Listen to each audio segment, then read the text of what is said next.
Bon, j'ai gagné 1 million cette semaine. 1 million, c'est pas mal. Dommage, c'était de la fausse thune, évidemment, puisque c'était pendant le qui veut gagner des bitcoins avec notre ami Hugo. Et j'ai joué avec mon confrère Zulu, voilà, on s'en est pas mal sorti, avec beaucoup de chance bien sûr, mais on a quand même gagné 1 million de bitcoins.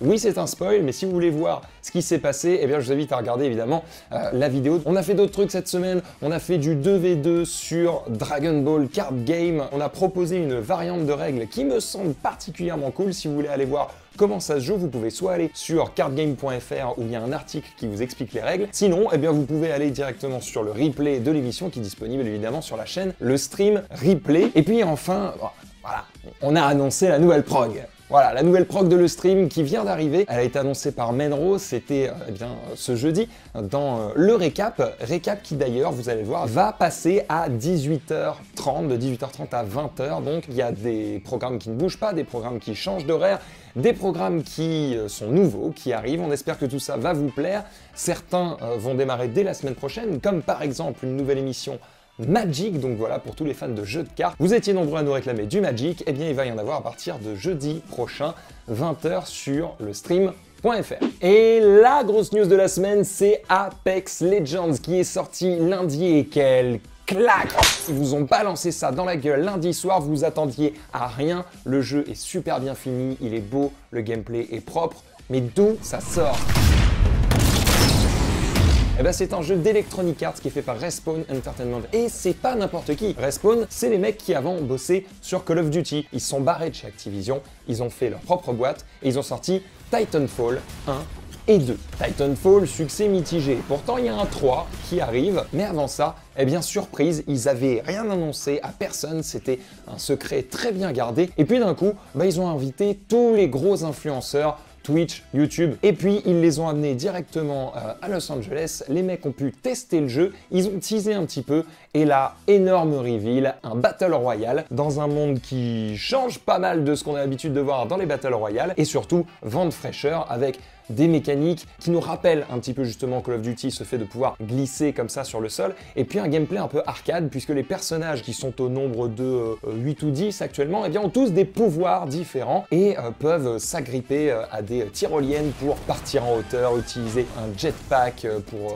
voler à différents endroits, et puis surtout, le jeu est vraiment pensé pour jouer en équipe. Il y a ce système de communication qui fait que vous pouvez communiquer avec les autres même sans parler, et ça fonctionne très très bien. Vos pouvoirs sont complémentaires et vous allez avoir besoin des uns et des autres pour aller le plus loin possible. Ça veut dire que pour le moment dans Apex Legends, vous ne pouvez pas jouer seul, vous êtes obligé de jouer en squad de 3. En tout cas, le gameplay est hyper propre. Graphiquement, c'est très joli, le feeling des armes est bon, les pouvoirs sont intéressants et ça innove puisque bah, voilà, la map est très différente et puis effectivement ce système de verticalité des niveaux est quand même pas mal intéressant et c'est pas quelque chose qu'on a l'habitude de voir dans les autres BR. Alors oui, on le voit un petit peu dans Fortnite parce qu'il y a des constructions, du coup effectivement ça crée de la verticalité, mais la map de base est assez plate, voilà. Et donc là pour le coup, ça change au niveau du level design, au niveau du game design, ça change graphiquement et surtout on s'y attendait pas et ça fait toujours plaisir d'avoir une belle surprise comme ça, d'autant que le business model est plutôt bon puisque là pour le coup c'est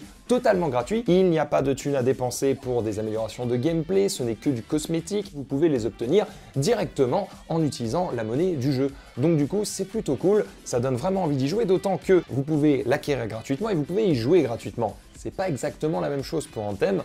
En fait, il faut savoir que quand un jeu est gratuit à l'achat, eh bien, il est aussi gratuit pour y jouer online, alors que quand le jeu est payant, eh bien, vous devez avoir un abonnement Xbox Live ainsi que PSN Plus pour pouvoir y jouer en live et ça fait super chier. Pas encore de crossplay, mais on croise les doigts, ça pourrait arriver bientôt. En tout cas, gros succès pour Apex Legends. Après, attention, c'est une nouveauté. Beaucoup de streamers ont été payés pour en faire la publicité et pour y jouer pendant un certain temps. Il est numéro 1 sur Twitch. Après, je pense aussi que c'est une aubaine pour tous ceux qui jouaient à Fortnite depuis des mois et qu'en pouvaient plus, ils ont envie de gerber du Fortnite. Et bien là, ça leur permet de souffler un petit peu. Est-ce que ça va durer? Je ne sais pas. Est-ce que ça va convaincre notamment les plus jeunes? Les enfants qui, on le sait, jouent tous à Fortnite. Et pour le coup, est-ce que des enfants vont jouer à Apex Legends? Je suis pas sûr. Donc pour le coup, je pense que ça va convaincre peut-être une frange de joueurs qui est un petit peu plus âgée. Et ça pourrait faire au final peut-être plus de mal à PUBG qu'à Fortnite.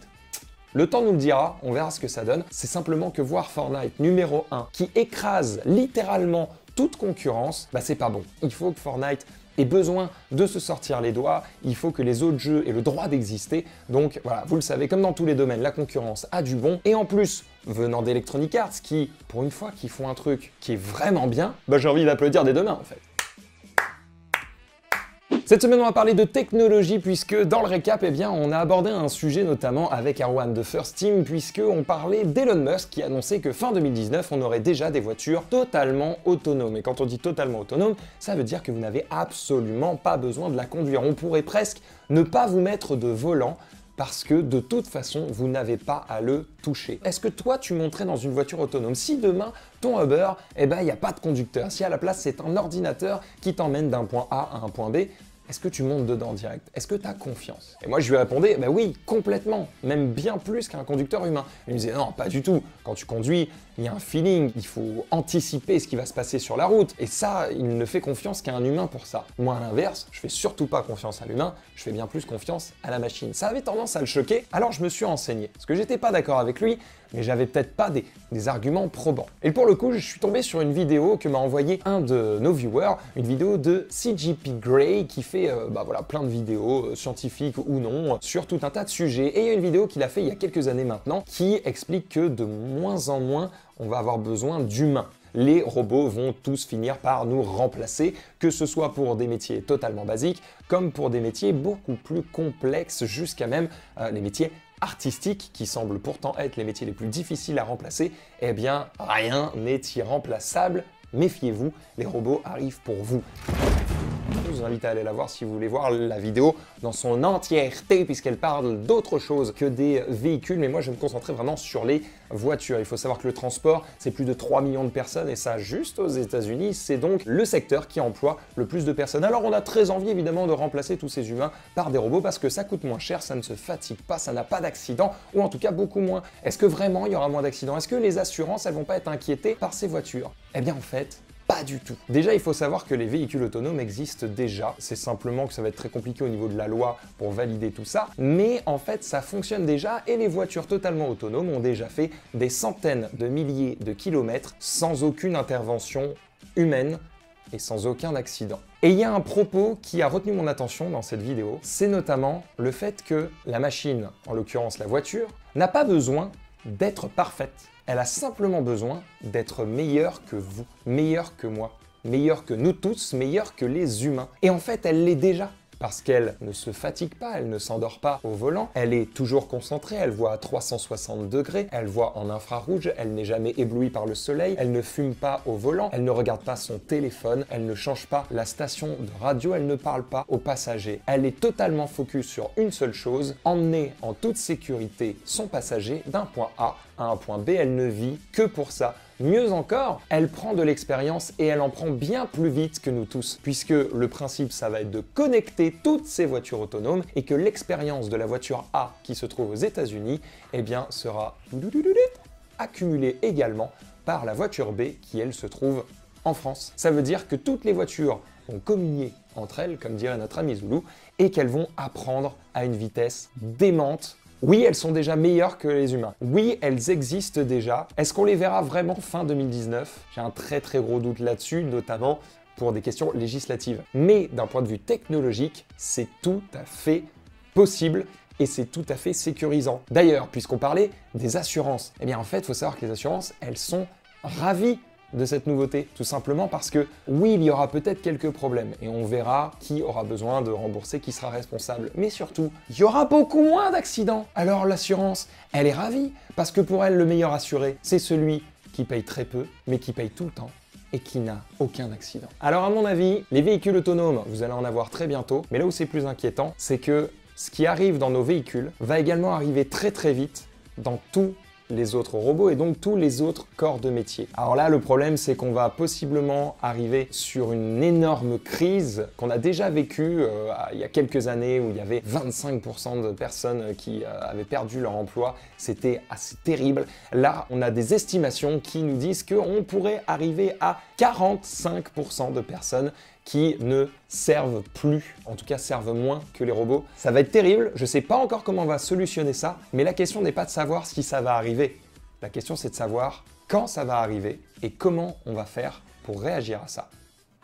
Chaque semaine, j'essaierai de vous parler d'un truc que j'ai adoré, d'un truc qui m'a pété les burnes, et on va commencer par un truc que j'ai adoré. Pour le coup, ça fait quelques semaines maintenant que j'ai reçu mon Stream Deck. Vous le voyez, il est juste ici. C'est hyper pratique. En gros, c'est des touches de clavier avec un écran au fond, et vous pouvez les paramétrer absolument comme vous voulez. Alors, ce qui est intéressant, c'est que quand vous faites du streaming, évidemment, c'est très pratique. Vous pouvez lancer vos pubs, vous pouvez mettre le chat en sub mode, vous pouvez mettre le chat en slow mode, vous pouvez changer vos scènes, vous pouvez tweeter des trucs, bref, vous pouvez faire plein de choses et c'est compatible avec énormément de logiciels, tellement de logiciels qu'en fait, ce n'est pas utile que aux streamers, c'est utile à absolument tout le monde. Même toi qui n'es ni monteur, ni streamer, ni quoi que ce soit, bah tu peux simplement t'en servir pour afficher des infos in-game, pour afficher tes logiciels que tu vas vouloir lancer régulièrement. Bref, tu peux mettre absolument ce que tu veux. C'est très pratique. Moi, maintenant, j'aurais beaucoup de mal à m'en passer, d'autant que c'est carrément personnalisable. Alors sur le mien, il est resté assez sobre, assez simple. Mais regardez sur Internet, il y a des mecs qui ont fait des trucs de ouf. Et franchement, ça donne envie de le personnaliser. Il faudra que je passe un petit peu de temps dessus pour le faire. Mais je vous recommande vraiment ça. Alors, vous n'êtes pas obligé d'acheter le gros qui a plein de touches comme ça. Il y en a un plus petit qui existe, qui coûte moins cher, qui a moins de touches et qui peut vous permettre aussi d'avoir ce système de raccourci, sachant que du coup le Stream Deck réagit au logiciel qui est lancé, c'est-à-dire que vous pouvez le configurer de manière à ce que quand vous lancez par exemple Photoshop, eh bien elle va pas vous afficher les mêmes boutons que si vous lancez votre logiciel de montage vidéo ou si vous lancez votre navigateur ou si vous lancez votre logiciel de streaming, si vous streamez par exemple. Et donc voilà, il va s'adapter et vous pouvez même avoir plusieurs sessions dessus. Vous pouvez même créer des dossiers dans lesquels vous allez mettre d'autres boutons. Donc en fait, là, moi, ce Stream Deck qui en fait a 15 boutons, eh bien en fait, il en a beaucoup plus puisque j'ai juste à appuyer sur un bouton pour avoir plein d'autres liens. Hop, je passe ici et là j'ai des dossiers et quand j'appuie sur les dossiers, par exemple sur Sound, et ben ça me donne une soundboard avec plein de sons possibles. Ça fonctionne très bien, c'est simple d'installation, c'est simple d'utilisation, c'est compatible avec plein de trucs, c'est joli, c'est pratique. Que demande le peuple? Alors oui, peut-être c'est un petit peu cher. En même temps, c'est les seuls à le faire, c'est le business. Le truc qui m'a pété les couilles cette semaine, eh bien c'est tout simplement la saison 2 de The Punisher. Alors non pas que la saison 2 soit mauvaise, hein, pour le moment j'ai regardé quoi 3-4 épisodes et je la trouve très bien, en tout cas pour le moment, même si ça commence à ralentir un petit peu. Attention, va y avoir du spoiler alerte ici. Mon coup de gueule, c'est sur Billy Russo. Alors vous le savez pas, il va devenir Jigsaw, ou en tout cas ce sera dit ou pas dit dans la série, j'en sais rien, mais en tout cas dans le comics de base, ce personnage qui est extrêmement beau finit par être défiguré par le Punisher sur un miroir. Il prend sa gueule comme ça et il le frotte sur un miroir. Imaginez qu'on vous frotte la gueule sur du crépi jusqu'à ce que votre visage ne soit plus que lambeaux de chair et de sang. Ah, c'est dégueulasse. Voilà, et donc du coup, il se fait littéralement réduire en bouillie le visage à la fin de la saison 1. C'est dégueulasse, c'est marquant, on dirait une mort de Game of Thrones. Et pour le coup, on s'attend à ce que dans la saison 2, il soit horrible, d'autant qu'on nous le montre avec un masque sur la gueule hyper épais, il y a du sang sur le masque, tu te dis oh là là, il a pris trop cher, ça va être terrible. Finalement, il est dans le coma pendant des mois et puis il fait de la reconstruction de visage, etc. Quand tu le revois au début de la saison 2, il a un masque blanc, puis un masque avec des déchirures, des cassures, des trucs noirs un petit peu dégueux. Il est hyper classe, tu te dis waouh putain, quand il va enlever son masque, ça va être terrible. En plus, tu vois qu'il a peur d'enlever son masque, tu vois qu'il a peur de montrer son visage aux gens qui l'entourent. Et puis en fait, très vite, il enlève son masque. Puis en fait, il s'est juste fait griffer par son chat, en fait. Qu'est-ce que c'est que cette merde? Il est absolument pas abîmé, il est encore plus beau gosse qu'avant. Il a 3 griffures sur la gueule et basta. Qu'est-ce que c'est que ce Jigsaw? Vous voulez voir à quoi ressemblait le Jigsaw dans le film Punisher qui est sorti en 2008? Il ressemblait à ça. Voilà, ça c'était Jigsaw. Parce que dans le comics, mais il ressemble à ça.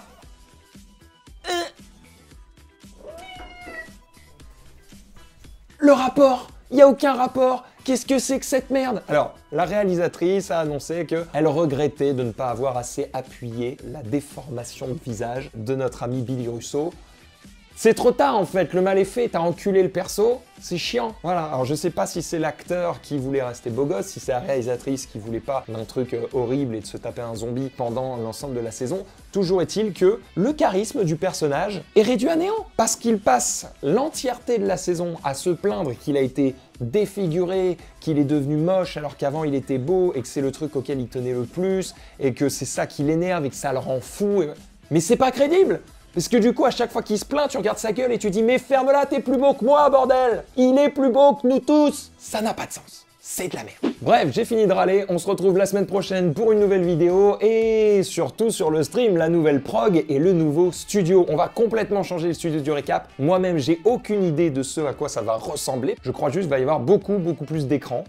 J'attends de voir ce que ça donnera. En tout cas, rendez-vous du coup cette semaine sur lestream.fr pour voir tout ça ainsi que les nouvelles émissions. Magic à 20h. Et puis, n'oubliez pas, le récap a changé d'heure. C'est plus à 17h, c'est à 18h30. La semaine prochaine, on parlera aussi de The Division, puisqu'en ce moment, il y a la bêta fermée. Je suis en train d'y jouer. Je vous donnerai mon avis. Abonnez-vous à la vidéo, machin, la cloche, Twitter, tout ça, tu connais. Je vous fais des bisous. Ciao!